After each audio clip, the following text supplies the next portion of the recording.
दिल्ली की रहने वाली एक 25 वर्षीय युवती के मध्य प्रदेश के ग्वालियर जिले के रहने वाले एक युवक से इंस्टाग्राम से दोस्ती हो गई। इसके बाद युवक ने युवती को नौकरी का झांसा देकर धौलपुर बुला लिया। युवती के धौलपुर आने के बाद युवक ने अपने 2 अन्य साथियों के साथ शहर के एक होटल में युवती के साथ जबरन दुष्कर्म की वारदात को अंजाम दे डाला। सामूहिक दुष्कर्म के बाद आरोपी तीनों युवकों ने युवती को जान से मारने की धमकी दी और उसे अकेला छोड़कर फरार हो गए। पीड़ित युवती ने नामजद तीनों आरोपियों के खिलाफ महिला पुलिस थाने में सामूहिक दुष्कर्म करने का मुकदमा दर्ज कराया है। पुलिस ने तीनों आरोपित युवकों के खिलाफ सामूहिक दुष्कर्म और अन्य धाराओं में मामला दर्ज युवती का रेप संबंधी मेडिकल बोर्ड से मेडिकल कराकर अनुसंधान शुरू कर दिया है। जिले के महिला पुलिस थाने में दर्ज कराए गए मामले में पीड़ित युवती ने बताया कि 3 दिन पहले इंस्टाग्राम पर उसकी अर्जुन नाम के एक युवक से दोस्ती हुई थी, जो इंस्टाग्राम की आईडी से उससे लगातार बात कर रहा था। पीड़ित युवती ने रिपोर्ट में बताया है कि आरोपी अर्जुन खुद को मध्य प्रदेश के ग्वालियर जिले का रहने वाला बता रहा था, जिसने युवती को नौकरी दिलाने के बहाने रविवार की शाम को धौलपुर बुला लिया। युवती के धौलपुर आने के बाद आरोपी अर्जुन उसे शहर के एक होटल के कमरे में ले गया, जहां अर्जुन के 2 साथी देवेंद्र और अरविंद भी होटल के कमरे में पहुंच गए, जहां तीनों युवकों ने युवती के साथ जबरदस्ती सामूहिक दुष्कर्म की वारदात को अंजाम दिया। सामूहिक दुष्कर्म की वारदात को अंजाम देने के बाद तीनों आरोपित युवती युवक को जान से मारने की धमकी देते हुए होटल के बाहर फरार हो गई, जिसके बाद पीड़ित युवती ने महिला पुलिस थाने में पहुंचकर वारदात की जानकारी दी। युवती की शिकायत पर पुलिस ने मामला दर्ज कर तीनों आरोपियों की तलाश के साथ अनुसंधान शुरू कर दिया है।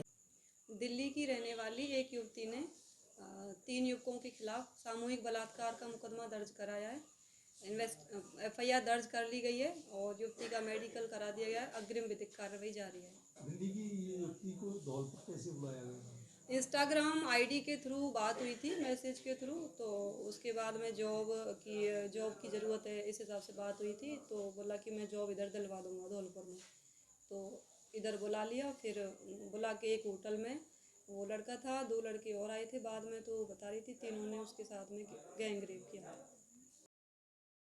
धौलपुर जिले से होकर गुजर रही चम्बल नदी खतरे के निशान से 9 मीटर ऊपर चल रही है और चम्बल में पानी की आवक लगातार जारी है, जिससे धौलपुर जिले के 25 गांव में बाढ़ की चपेट में आ गए हैं। मध्य प्रदेश और हाड़ौती क्षेत्र में हुई बारिश और कोटा बैराज पानी रिलीज किया है, जिसका असर धौलपुर से गुजर रही चम्बल नदी में देखने को मिल रहा है। जिले के 25 गाँव वर्तमान में चम्बल नदी की चपेट में आ चुके हैं। प्रशासन की अलग अलग टीमें ग्रामीण और पशुओं को रेस्क्यू कर रही है। मध्य रात्रि तक हालात बेकाबू भी हो सकते हैं, जिसे लेकर जिला प्रशासन अलर्ट मोड पर हो गया है। साथ ही सेना के जवानों ने भी मोर्चा संभाल लिया है। जिला परिषद के मुख्य कार्यकारी अधिकारी चेतन चौहान ने बताया कि मध्य प्रदेश और हाड़ौती क्षेत्र में हुई बारिश से चम्बल नदी उफान पर हो गई है। साथ ही कोटा बैराज पानी रिलीज किया है। इसके साथ चम्बल नदी की सहायक नदियां, जिसमें काली सिंध, परवन और पार्वती के पानी की भी आवक चम्बल में ही हो रही है। इस वजह से चम्बल नदी रौद्र रूप ले चुकी है। मध्य रात्रि तक चम्बल का जलस्तर और बढ़ेगा, जिसे देखते हुए चम्बल नदी के निचले इलाकों में बसे लोग एवं मवेशी को सुरक्षित स्थान पर पहुंचाने की कवायद शुरू कर दी है। रायाखेड़ा उपखंड क्षेत्र के गांव मेहमदपुरा, चीलपुरा, छाड़ियालकापुरा, अंडवापुरैनी, डगरा, बरसला, गढ़ी, जाफर समेत 1 दर्जन गांव लोगों को रेस्क्यू कर सुरक्षित स्थानों पर टेंट लगाकर आवास कराया जा रहा है। इसके साथ ही सरमथुरा उपखंड के दुर्गसी, शंकरपुरा एवं झिली समेत तमाम गाँव बाढ़ की चपेट में आ चुके हैं। धौलपुर उपखंड का मोरौली, बसई, नीम, कामरेकापुरा समेत तमाम गाँव में पानी ने प्रवेश करना शुरू कर दिया है। उन्होंने बताया कि राहत और बचाव के कार्य प्रशासन ने शुरू करा दिए हैं। आधा दर्जन SDRF की टीम ग्रामीणों को रेस्क्यू करने में जुटी हुई है। सेना के 70 जवान भी बुलाए गए हैं। संबंधित हल्का पटवारी, गिरदावर एवं सचिवों को मुख्यालय पर तैनात किया है।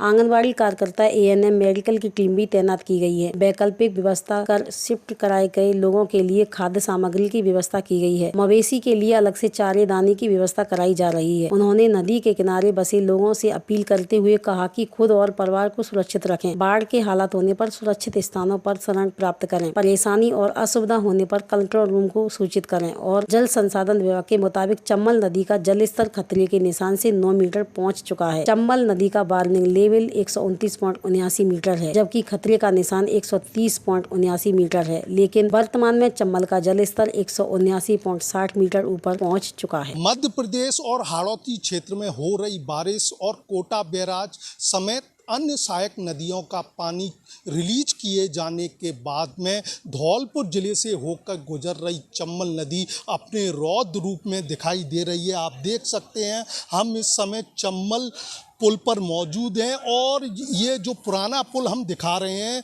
उस पुराने पुल का जो मध्य प्रदेश का एक किनारा है और चंबल नदी का जो पानी उससे छूता हुआ जा रहा है। चंबल नदी का जो खतरे का निशान है वो 130.79 मीटर है और करीब 6 मीटर चंबल नदी ऊपर बह रही है। करीब 139 मीटर चंबल नदी अपना इस समय रौद्र रूप पर है, खतरे के निशान से है और करीब 8 मीटर ऊपर पहुंच चुकी है। बात की जाए धौलपुर ज़िले के जो 25 गांव हैं वो बाढ़ की चपेट में आ चुके हैं और ज़िला प्रशासन की बात की जाए तो ज़िला प्रशासन द्वारा यहाँ पर सेना की टुकड़ी बुलाई गई है। चंबल नदी देर रात तक 142 मीटर तक पहुँच जाएगी। उसके बाद में जो गांव हैं वो बाढ़ग्रस्त हैं, वहाँ के लोगों को सेना की टुकड़ी द्वारा सुरक्षित स्थानों पर भेजा जाएगा। अभी इस समय सीओ जिला परिषद चेतन चौहान ग्रामीण क्षेत्र में जा कर के ग्रामीणों से समझाइश कर रहे हैं कि वह सुरक्षित स्थानों पर जाएं। उनके लिए खाने पीने की व्यवस्था है, राजीव गांधी सेवा केंद्र एवं टेंट की व्यवस्था की गई है। वहीं बात की जाए तो इस समय चंबल नदी जो खतरे का निशान है उससे करीब 9 मीटर ऊपर आ चुकी है और ये लगातार जल स्तर है वो बढ़ता जाएगा और करीब 142 से ऊपर इसका पानी का जो जल स्तर है वो पहुंच सकता है। उमेश मिश्रा, धौलपुर, राजस्थान तक। संपूर्ण प्रदेश के साथ साथ धौलपुर जिले में भी छात्र संघ चुनाव जोर पकड़ने लगा है। आज नामांकन वापस लेने की तिथि के साथ ही छात्र संघ चुनाव की तस्वीर काफी हद तक स्पष्ट हो गई है। NSUI जिलाध्यक्ष पंकज तिवारी ने बताया कि विवेकानंद कन्या महाविद्यालय से अध्यक्ष पद पर कनिष्ठा मुदगल एवं महासचिव पद रागिनी तोमर NSUI प्रत्याशी के तौर पर निर्विरोध निर्वाचित हुई। सदस्य एवं पूर्व कांग्रेस जिलाध्यक्ष दुर्गादत्त शास्त्री ने नव निर्वाचित छात्र संघ पदाधिकारियों का स्वागत कर उनके उज्जवल भविष्य की कामना की एवं आशा व्यक्त की कि वे छात्र हितों की लड़ाई लड़ती रहेंगी। जिलाध्यक्ष तिवारी ने बताया कि इसी प्रकार राजकीय कन्या महाविद्यालय धौलपुर से महासचिव पद पर भावना कुमारी निर्विरोध निर्वाचित हुई हैं। नव निर्वाचित छात्र संघ महासचिव भावना कुमारी ने बताया कि छात्राओं से संबंधित जो भी समस्याएं मेरे संज्ञान में आएंगी मैं उनका जल्द से जल्द निवारण करवाने का प्रयास करूंगी एवं हमेशा उनके हितों की रक्षा के लिए खड़ी रहूंगी। प्रदेश भर में छात्र संघ चुनाव आयोजित किए गए, जिसके अंतर्गत हमारे महाविद्यालय में छात्र संघ चुनाव आयोजित किए गए थे, जिसमें कनिष्ठा मुदगल अध्यक्ष पद पर, मैं रागिनी तोमर महासचिव पद पर NSUI की तरफ से निर्विरोध निर्वाचित हुए हैं। मैं और कनिष्ठा छात्रों की जितनी भी समस्याएं होंगी उनको प्रिंसिपल तक ले जाने का कार्य करेंगे और उनकी समस्याओं को हल करेंगे।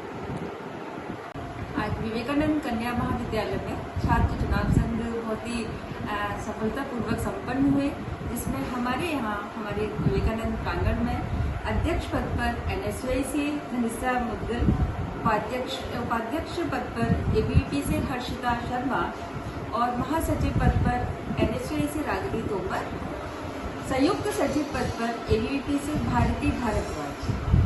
और हमारे महाविद्यालय प्रांगण में आज मैं सभी छात्राओं को विशेष रूप से शुभकामनाएं देती हूँ कि वो हमारे सभी छात्राओं की और सभी छात्राओं की समस्याओं को बहुत अच्छी तरीके से उनको समस्याओं को समाधान करने की कोशिश करें और उन सभी समस्याओं को हम तक पहुँचाने की कोशिश करें। यही हमारा एक उद्देश्य रहेगा जिससे छात्राएं आगे उन्नति कर सकें। धन्यवाद। गवर्नमेंट कॉलेज में होने वाले चुनावों के चलते अध्यक्ष पद पर ABVP और NSUI के अलावा 2 निर्दलीय प्रत्याशियों ने नामांकन भरा था। नामांकन वापसी के दिन एक निर्दलीय प्रत्याशी द्वारा नामांकन वापस लेने के बाद अध्यक्ष पद के लिए गवर्नमेंट PG कॉलेज में मुकाबला त्रिकोणीय हो गया है। सोनवीर मीणा द्वारा नामांकन वापस लिए जाने के बाद ABVP के सूरज कंसाना और NSUI के सोनू गुर्जर के साथ निर्दलीय प्रत्याशी रोहतान सिंह कुशवाहा मैदान में है। वहीं प्रत्याशियों की अंतिम सूची में अखिल भारतीय विद्यार्थी परिषद टिकट से उपाध्यक्ष पद पर सौरभ देव, महासचिव पद पर नवीन दुबे, संयुक्त सचिव पद पर करण सिंह और NSUI से उपाध्यक्ष पद पर अमरीश बघेल, महासचिव पद पर रघुनाथ और सह सचिव पद पर आयुष शर्मा एक दूसरे को टक्कर देंगे। धौलपुर गवर्नमेंट कॉलेज में अध्यक्ष पद के लिए NSUI और ABVP के अलावा निर्दलीय प्रत्याशी मैदान में बचे हैं। निर्दलीय प्रत्याशी रोहतान सिंह NSUI और ABVP को कड़ी टक्कर देते हुए नजर आ रहे हैं। दरअसल अध्यक्ष पद पर दोनों ही पार्टियों ने गुर्जर उम्मीदवार को मैदान मैदान में उतारा है, जबकि निर्दलीय के तौर पर कुशवाहा प्रत्याशी सामने है। ऐसे में निर्दलीय प्रत्याशी दोनों पार्टियों के प्रत्याशियों को टक्कर देता हुआ नजर आ रहा है।